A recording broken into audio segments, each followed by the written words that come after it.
Absolutely ecstatic to be joined by my good friend, perennial All-Pro safety, Justin Simmons, who just announced that he is retiring from pro football. An incredible career.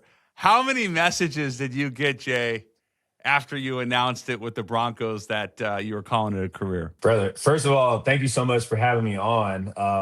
I've been watching you do this for a while. You're killing it. You've been killing it for a while. Thank you. And we've been friends for like the past couple of years. And this is leading up to your question.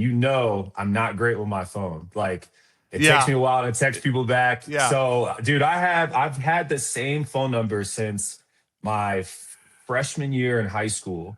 Wow. Never changed it. So I'm getting texts to answer your question officially, I got like 500, 600 text messages. I didn't even get through them. I'm still filtering through some of them. Wow. And I had people hitting me up from like sophomore year of high school. I haven't seen them since like sophomore year saying like, yo, this is so-and-so, congrats. So dude, it's been like too much almost. Like I'm trying to filter through it all. Yeah. It's been a lot. People you saw in like sophomore year of chemistry or something like, hey, haven't seen you since Mr. Whoever's class. Congratulations kind of deal.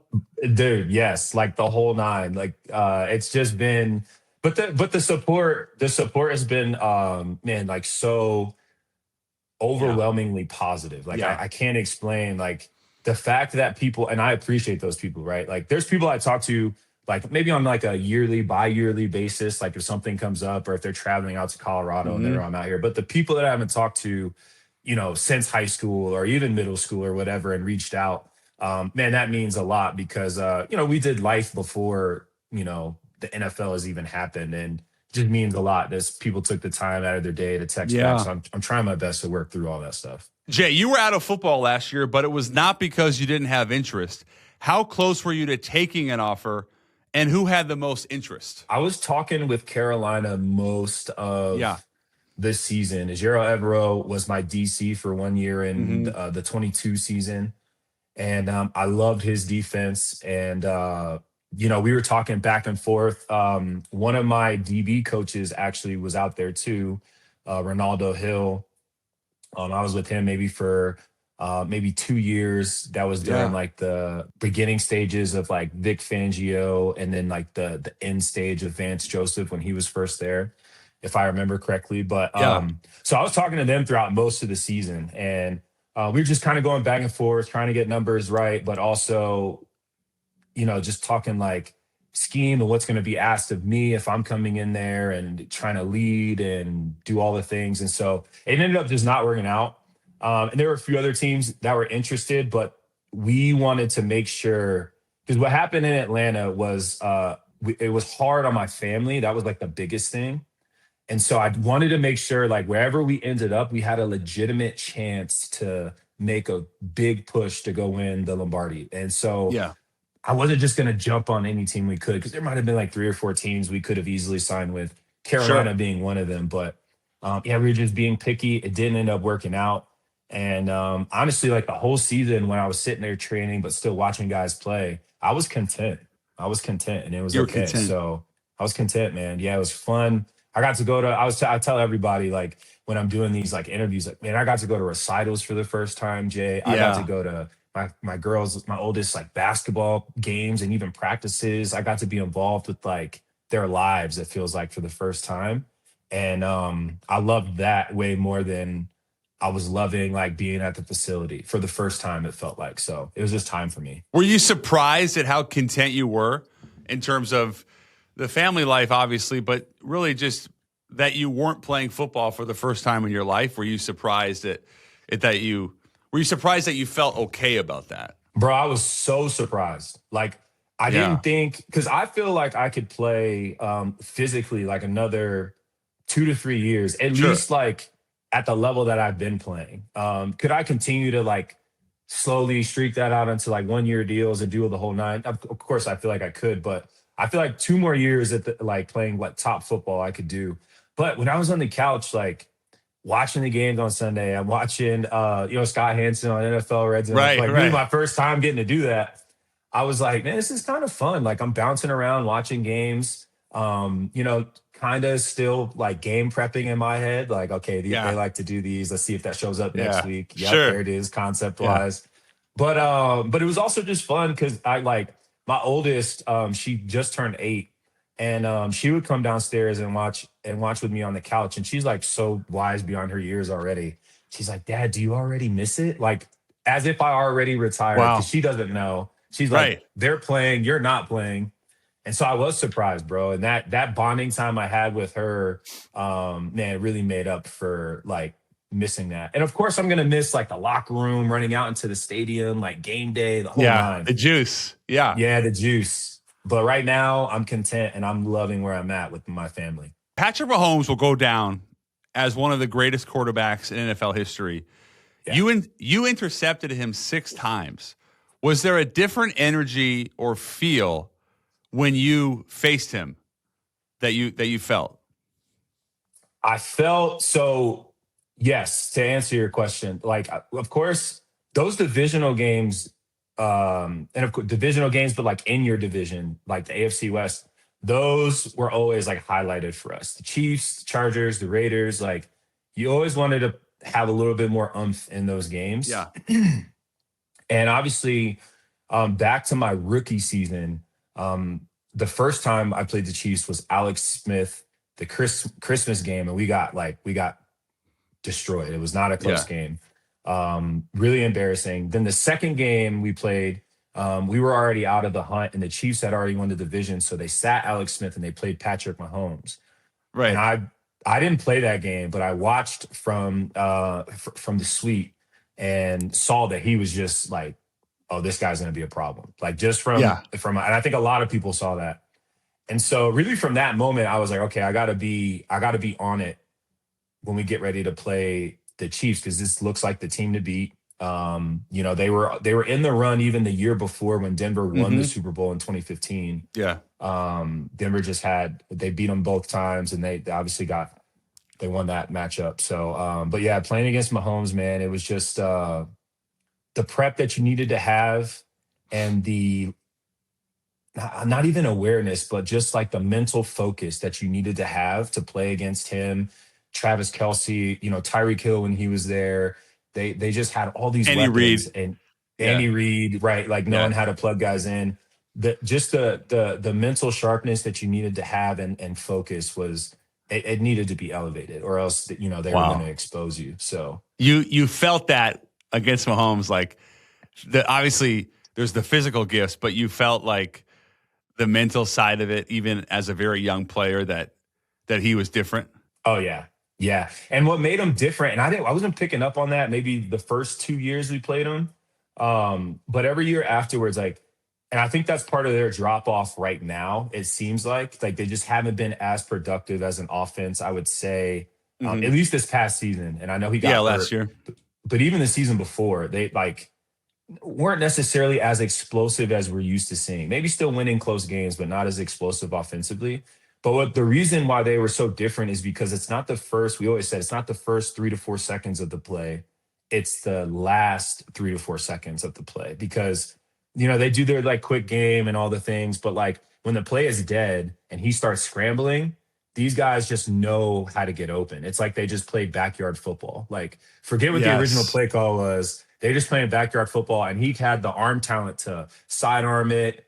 He did a behind the back. Like he was just doing stuff that just, the lefty pass. Like he was just doing stuff that most quarterbacks, if not all the quarterbacks, are probably not going to do. Like maybe outside of like Stafford, like arm talent wise, the no looks, like just not a lot of quarterbacks are as confident as doing that. So it made it difficult as a defender, because you can know all the plays and know the formations.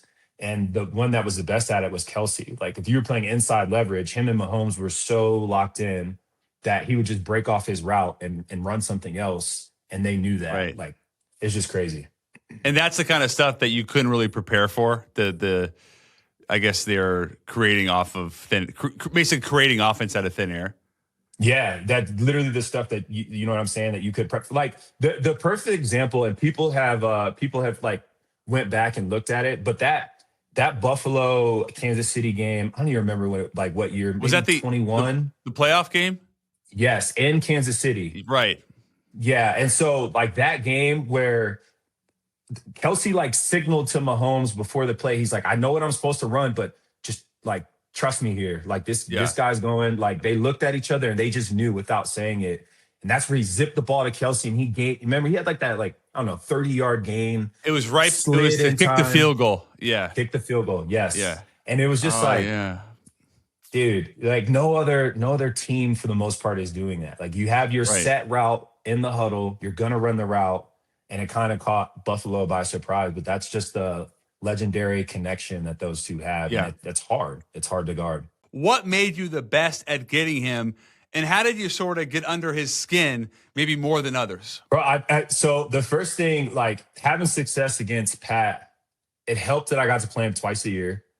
I got a little bit more opportunities to get to go after the football. But bro, he's so aggressive, and I think we all have seen that. Like, I would love to see what his like dropped interception ratio is compared to other quarterbacks because he trusts his receivers and puts the ball in position to where like they can go make a play.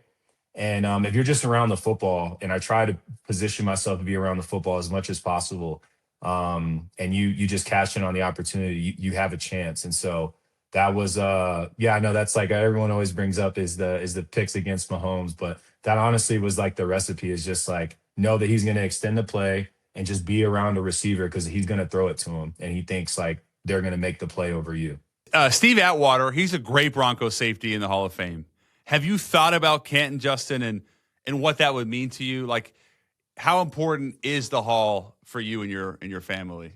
Man, it was really important coming into it. Like, I think every player that wants to be great has like great to elite aspirations. And so when I came in and, excuse me, knowing the legacy of like the Denver defense and then safeties in general, the John Lynch's, Brian Dawkins, Steve Atwater's, Steve Foley's, the interception leader, he like, I knew what was going to be like demanded of me as a safety, especially because I was drafted in the third round, pretty decent pick.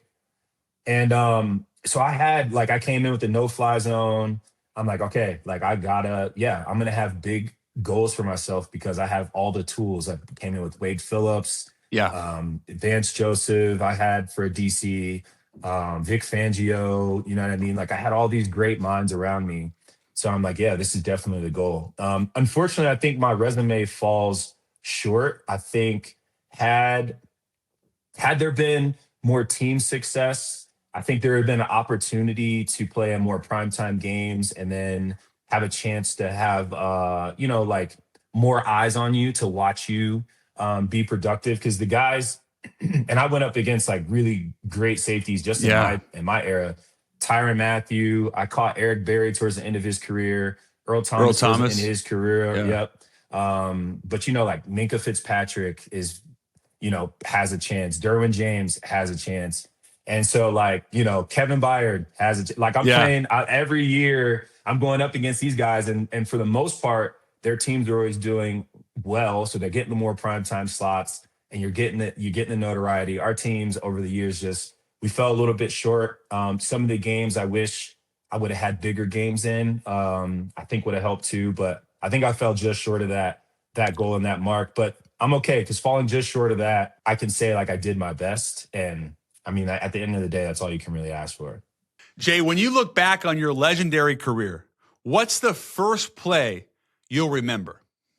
Yeah, that's a great question. There's multiple plays. I'll say the one that stuck out first when you mentioned the one play that'll stick out the most throughout your career is we played the Lions at home, and it was the game that we honored Demaryius Thomas, and I had a like diving interception on our sideline, and I ended up like catching the ball right next to the 88 logo that we put on the field. And so I said pregame with Kareem Jackson, like one of us is going to get an interception today because DT was like his like brother. And I learned a lot from DT in my first couple of years on the team. And I told him one of us is going to get an interception and whoever does, let's go honor him with it. And so I caught the pick. I was right next to his logo. Like it couldn't have been scripted like any better. And I just planted the ball right on his jersey number. And I was like screaming at him, like, I told you. That was one of my favorite memories. Do you look back at the draft in 2016, and I know you were a third rounder, but it's like, how in the world did you fall to 98? I still think about that.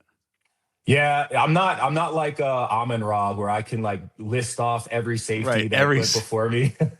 Yeah. I can't do that. But I definitely, it definitely was like a chip on my shoulder, and not in the sense of like I felt disrespected, but just like, okay, there's a lot of teams that passed up on me.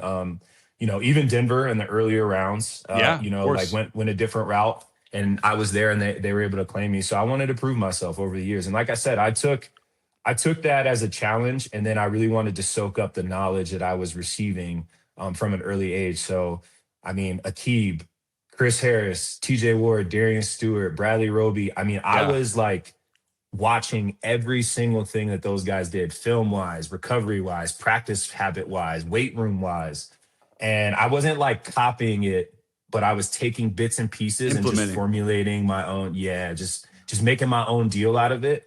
And yeah, man, I was just trying my best to consistent. Like my whole thing was I wanted to be consistent and consistently improving each year. And I felt like I was doing that. Once that drop off started happening, I felt like, okay. And again, all the other things with the family, I was like, all right, it might be time. But yeah, it was really important for me to be able to to be able to use that as like fuel to the fire in terms of where I got drafted. That's really well said. Not copying, but taking what you loved, that you felt that I can apply to my game and to my life. That's really No interesting doubt. to me. Yeah, No doubt. I feel like in any business, sports, or anything else, that having a great mentor or being able to lean on people is super important. Was there one person that you leaned on the most in terms of, this is how I want to become a pro? Yeah, there's really two, and that's what I'm saying. Like, I just feel like, man, I'm so blessed to have the people that I had in my career. So I'll say, like, outside of coaches, because I leaned on specific coaches, but Sure. players, Darian Stewart and Kareem Jackson, and the reason why it was both of them is because I got to play. Like T.J. Ward was probably the most, and Aqib were probably the most like influential. Right. Um, but I only got to play with TJ for 1 year, and I didn't really even get to play alongside of him. Like I came in during like dime packages, so like Okay. maybe 12 plays out of Yeah. 15 plays out of the game. But Darian Stewart, because I got to play with him, I believe it was 3 years. I think that third year, after that third year, he ended up leaving Denver and going somewhere else. Mm-hmm. And so I got 3 years of like true vet leadership wisdom from Stu. I got to follow him. We prepped together, right? Like he would invite Wow. me over to his house. We would watch film. And then once he left, we brought in Kareem. And Kareem was already like a 9-year vet in Houston. He played Right. corner. They were going to switch him to safety. And so his knowledge from a corner standpoint and what I should be telling our corners, I mean, just really elevated my game to a whole nother Wow. level. Because everything for me was already just from a safety spot. Like I know what checks I'm supposed to make, but how can I make this easier on everyone else by formation, by just down and distance? Like what are their likes, what are their dislikes in terms of matchups, like what are they trying to do? So Kareem brought all that into the mix when coming from corner to playing safety, and he really educated me and gave Wow. me a lot of tools to work with. And man, those two guys have been just really influential in my career, as well as others, but like at Those, the yeah. top is probably those two. Was Aqib like pretty funny just to be around all the time? Bro, and I'm so glad he's doing media, like he's doing Yeah, the because he's gridiron. perfect. It's so perfect. Bro, because that's him though. Like when you step into media, I feel like a lot of the times, and there's like the traditional media, and I think now that we're just the media space is growing, social media is growing. Like you're starting to see branches of different media outlets come Yes, together, and you Aqib are. fits perfectly for like that little gridiron thing that they do, because that is him. Like if anyone wants to know what Aqib was like in the locker room, just go watch an episode of like the gridiron arena thing Right. that they That's do. him. Same.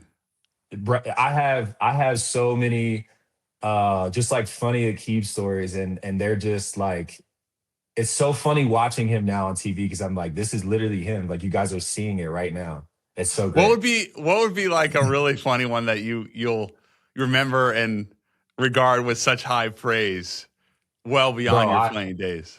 we have I'll never forget this one. I shared it. I've shared it a few times. So for those that are gonna hear it again, I Yeah, apologize. But it's please, my yeah. favorite Aqib story. It's my favorite Aqib story. So my second year, we just let TJ go. So now I'm the starter, right? And I'm playing alongside basically the no-fly zone, except now I'm in. And so Right. I'm still a young buck. Like I'm only in year two. I'm sophomore season. We're playing Miami in Miami. Joe Woods is our DC. Yep. Vance Joseph's first head coaching job. And we come to the sideline and we're making an adjustment. And Joe Woods looks at me and he goes, I want you to make this call when this formation comes back up.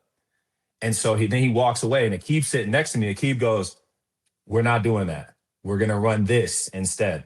And so now as a young safety, I want everyone to realize, like, you see Aqib, dude, you seen Aqib how he acts and you know how he can be. So I'm like, who do I listen to? My DC or Aqib? Yeah. Who do I want to be in more trouble with? So we go out to the field and I'm fighting demons right now, Jay. I'm just like, all right, which one am I going to pick? Yeah. And I get out there and I run what Aqib tells me to run. And we end up making the play and we get off the field. We're celebrating. I come to the sideline. Joe Woods is ripping me a new one. Like he's letting me have it. And I don't know, maybe like into his like third sentence or rant or whatever, Aqib comes over and he starts ripping into Joe Woods. And he's just like, I ain't gonna tell him none of that. Like I told him to do that. If we all on the same page, you gotta worry about none of that stuff. And he just was like, bah, bah, bah, bah, bah, going back and forth. And I'm like, wow, I made the right decision. Yeah, you're like, yeah. I think you made the right decision. Oh, bro. You do not want to deal with Aqib being like, bro, why didn't you run when I told you to run, especially if it didn't work. So it worked. And then what was Joe Woods' reaction to Aqib coming back at him?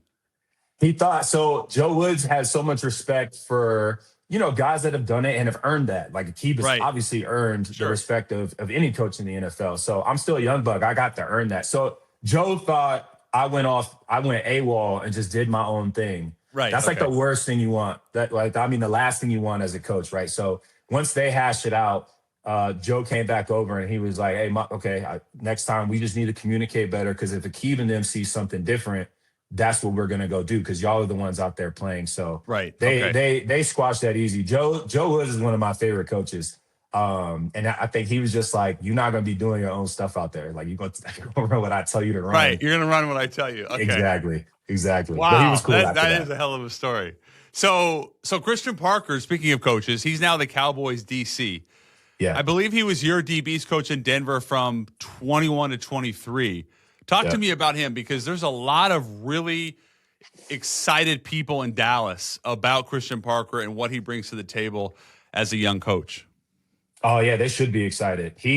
So when I said earlier, you asked me the most influential, like he would have been up there as one of the most influential people. But I said coaches aside and wanted to name the players. He's one of the most influential coaches I've had. I mean, his knowledge from such a young age and the way that he came in and just like demanded pretty much perfection from the group, and his prep and the time that he puts into it. Like after year one of being with us in Denver, I was like, oh, this guy's going to be a DC in probably no time.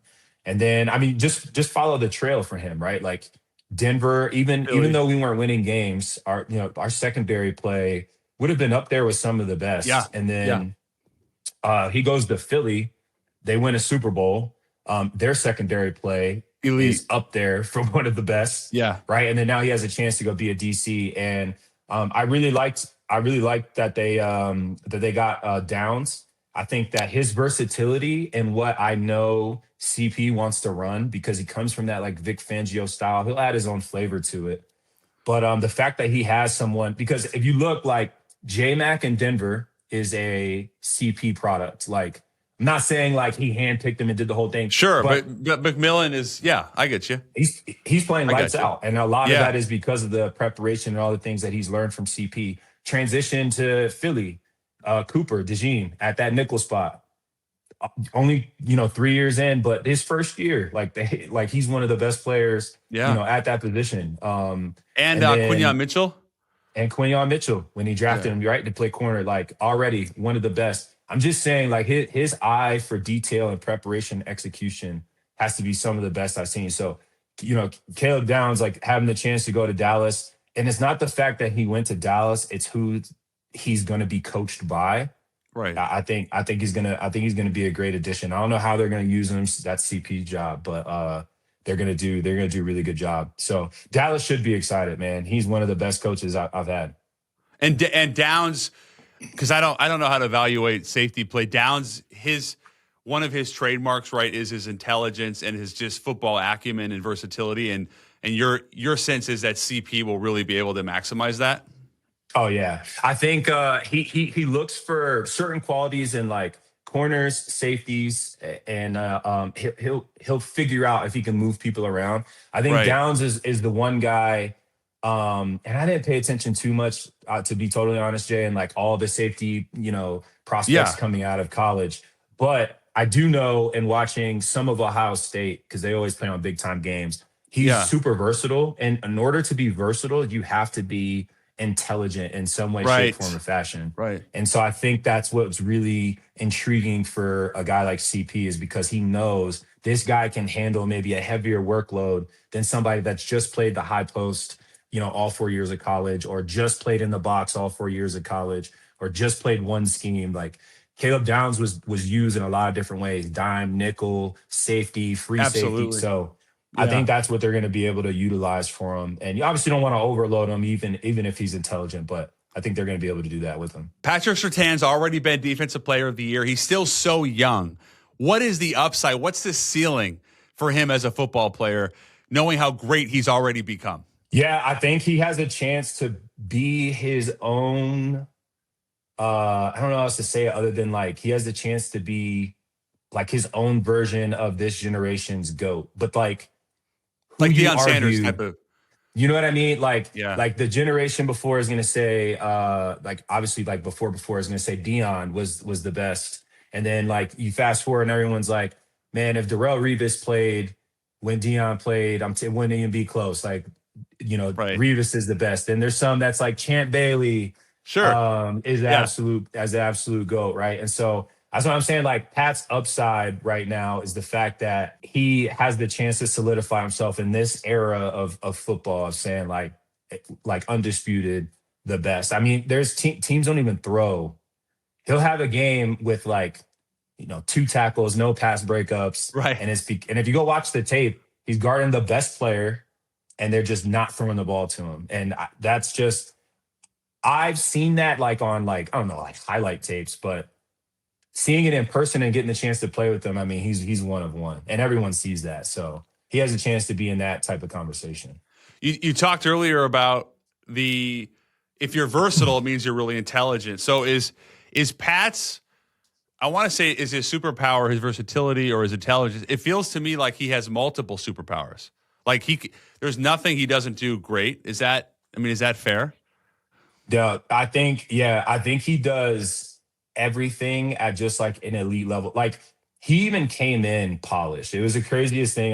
He came in like he was a 5-year corner. And that's credit to like the coaching staff at Bama and really Saban, like his dad, right? Like just from his dad was a great corner. I think like a 2-time Pro Bowler with Miami. And just like the way that he raised Pat was just incredible. So I already knew coming in that he was already polished enough that he was going to be playing well. And I think he does everything like at an elite level. But what I really think sets him apart from other corners is just, bro, his patience. Yeah. And he's gotten so much better at playing off, and that's dangerous for offenses. But his patience at the line of scrimmage when he wants to go press you is just, it's otherworldly. I've never seen a corner be so patient. He's like, he's like my build. He's 6'3", 215. He has long arms, so he trusts everything that he sees because he knows he can get his hands on and be able to redirect, mess up the timing, get them off the red line if they want to go run a fade route. it's just it's incredible, man, watching him, and I think he's continuously getting better. So you got to witness the greatness of Bijan Robinson and Drake London in that 1 year with Atlanta. What's the ceiling for that dynamic duo? I'll start with Drake. Drake, everyone was telling me, and I didn't really watch much of like Drake at USC or even Atlanta before I got there. So I heard of Drake, but I wasn't really sure, bro. And I came at the end of training camp, and one of my first practice with them was like their last day of like big scrimmage, like we're going at it practice before we get ready for the season. And him and AJ Terrell were just going at it. And I was like, oh my gosh, this is awesome. Like these guys are being competitive. But bro, he was catching things like it reminds me a lot of like I think one of the best traits, and he doesn't do it all the time, but like George Pickens, like you throw a 50-50 ball, it's really like 80-20. 80-20 ball. Drake is like 90-10. Like anytime the ball is in his vicinity, he's coming up with the football. Like he has the craziest hand-eye coordination. You know, he the way that he can just like contort his body and make sure that he makes the catch and gets his feet down.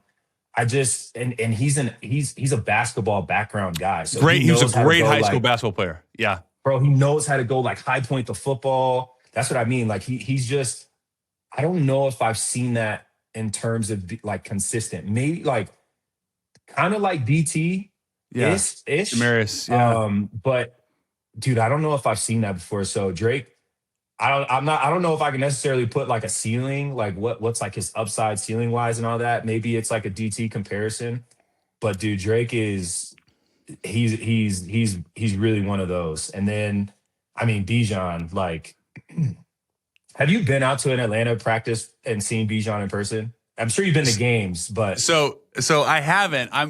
Him and I have a similar relationship as you and I. We're just there's a lot of great synergy. I just think I think so highly of him, and I've never been out to a practice. But what I have, I've had so many guys tell me the same thing, which is it doesn't make sense the amount of force he can put on his joints, and not slow down. Like, so when he cuts, right, he accelerates. I don't know how to explain it, but that's essentially what. So I would love for you to break it down as someone who's gone up against him.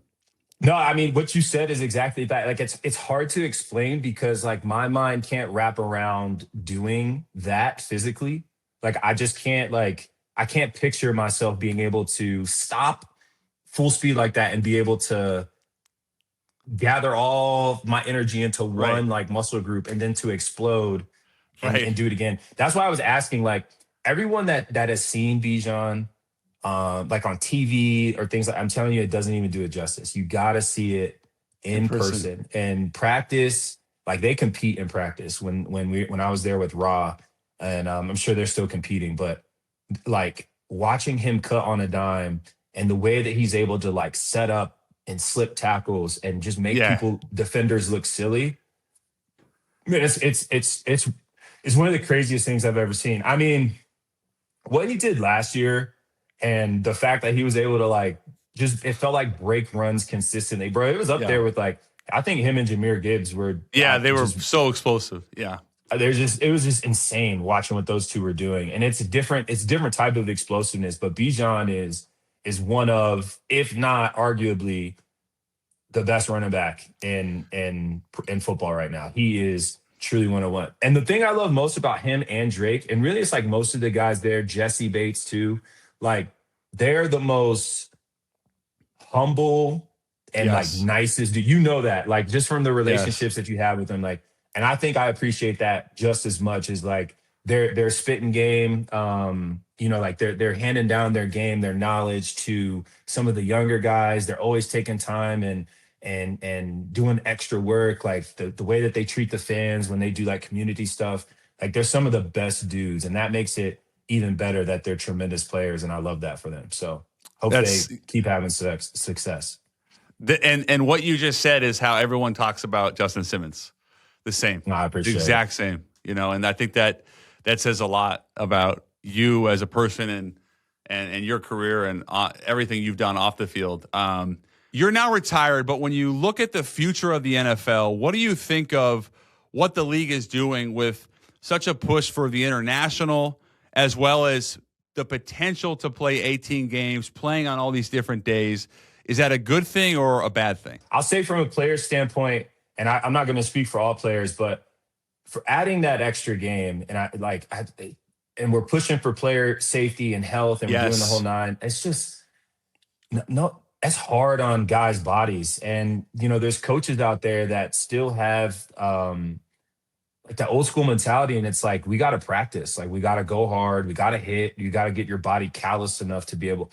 And so when you add that extra week, and it's just hard, man. So like I know like most players were not fans of the adding that extra game. Yeah. I know it helped doing the international games because you had like the bye week.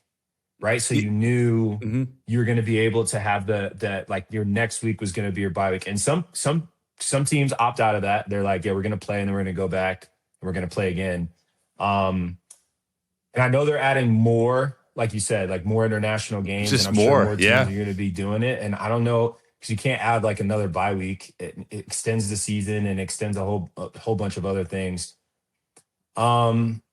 I don't know what they would implement in order to help with like, players and their bodies and making sure that they're right. So, because the last thing we want is like anyone to get hurt, but especially the guys that are going to be like the game changers in the game.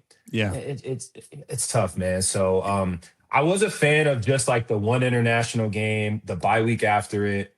You like that? I like that. Didn't like the 18 game thing. I know a lot of guys. I don't think anybody likes the 18. I haven't heard any player tell me, "Oh, I really want 18." Yeah, no. And it's already tough because like there was that one game. There was a one team last year. It might have been the Rams, or maybe it was the Bucks. It was one team that like in a week stretch they had like 3 games. Yeah, I think it was like 3 games and maybe it was 3 games in 10 or 11 days. It was it was brutal. Brutal. Like, what are we doing? Yeah.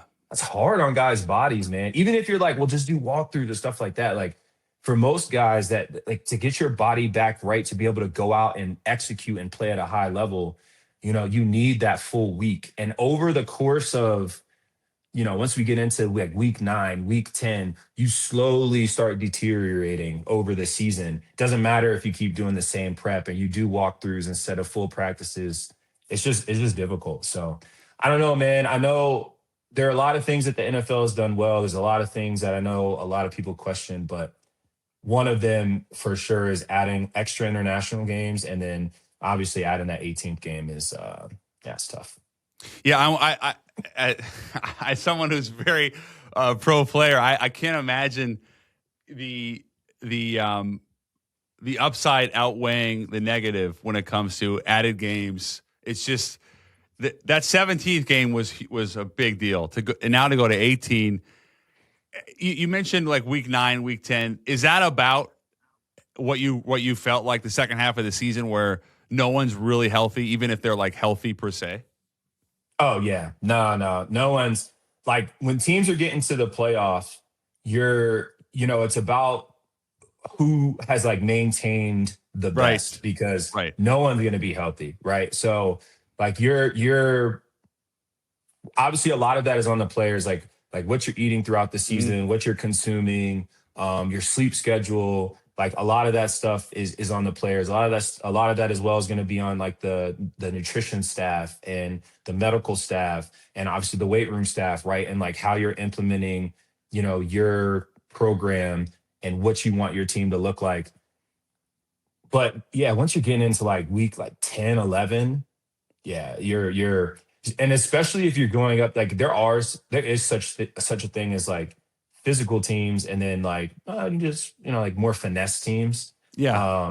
And so like if you have a schedule that demands like a lot of physicality, like teams are going to run the football, it's hard hitting football, like it's going to be a long season and you just got to find a way to, especially with all the new rules implemented and the 18th game and more international games, which means more travel, which means you're sitting on your legs longer. It's a lot, man. It really is. And so like, I don't know. And I know like they're trying to take away like different rules in the game that they had back in the day. Like, you can't cut outside the tackle box anymore. And, the leading with the crown of your helmet, like they're doing things to try and help and keep players healthy. But at the end of the day, it is a physical sport. Like, what you're signing up for.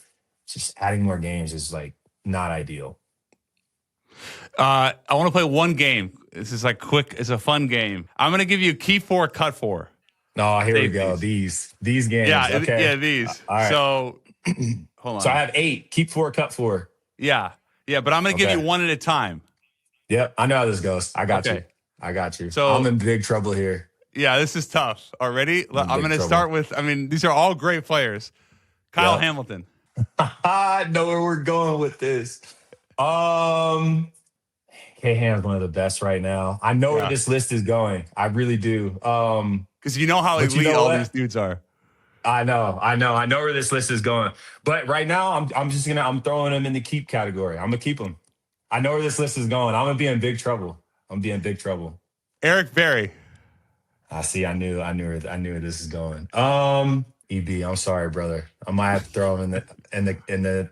I'm not even gonna say the cut in the second option category. The other category. I'm gonna throw him in the other category. You mentioned him earlier. Earl Thomas. Yep, there it is. Earl was one of the best out of the middle of the field, man. No, I know. And he was part of the Legion of Boom. Big part of the Legion of Boom. I gotta keep ET. I gotta keep him. Keep. Cam Chancellor. Oh, so that's the other. That was the enforcer, if you will. Yeah, 3. This is 4. So I have 4 more. I know I gotta keep 2 open because I know who's gonna be. Who's coming. Yeah, I gotta cut him. Cut him. It was either keep Earl and Cam are interchangeable to me. Like they're so keep cut one of the 2. Derwin James. Damn, and he's been doing it for so long. Yeah, he's on like year 10, I think. Year 9, year 10. Yeah. And he's still playing at such a high level. I'm keeping DJ.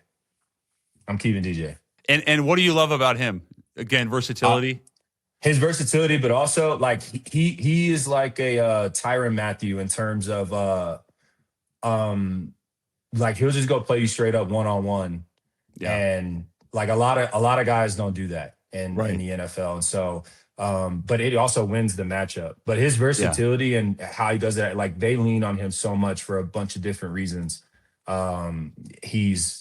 And I had to, I'm competing against him at that safety spot and in our division, for like 8 years, 9 years straight. So he's a dog. Gotta keep him in the keep category. B-Doc, Brian Dawkins. Yeah, I knew it. And you know what? The only reason I'm saying cut is because I think my greatest of all time safety is going to be the next one called. So. And I love B-Dog, man. I met him a few times out here. I gotta put him in the cut because I think I know who's coming next. Well, there's a couple I was gonna give you, but I was gonna say Polamalu. Troy. Yep, we'll keep Troy. I thought it was gonna be Ed Reed. So I was going with Ed next. Because I feel like wait, where am I at? It's keep 3, it's keep 4, cut 4. So I'm at keep 4, cut 4. This is 6. I'm at Kyle Hamilton. No, there's no way. I'm at Kyle Hamilton. I'm at Earl Thomas. I'm at Derwin James, and then I cut Cam. Yep, I cut I just cut B-Doc, and then I cut Ed Berry.